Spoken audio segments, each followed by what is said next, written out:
Dès les premiers messages, donc au bout de 2-3 messages, effectivement, c'était des déclarations d'amour. Très rapidement, au bout de 10 jours, il y avait une demande en mariage. Enfin bon, c'était vraiment fulgurant, effectivement.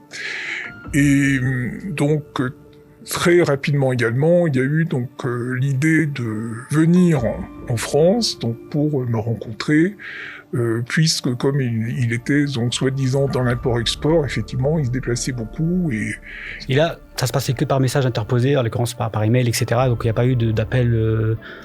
Alors, il n'y a jamais eu d'appel téléphonique. Bon, alors au début, ça ne me surprenait pas trop parce que c'était le début de la relation, mais par la suite, évidemment, il n'y a jamais été question d'avoir un échange téléphonique. Bon, là, après, évidemment, j'ai compris après coup, a posteriori, pour quelles raisons. Bon, même si je pense qu'il est...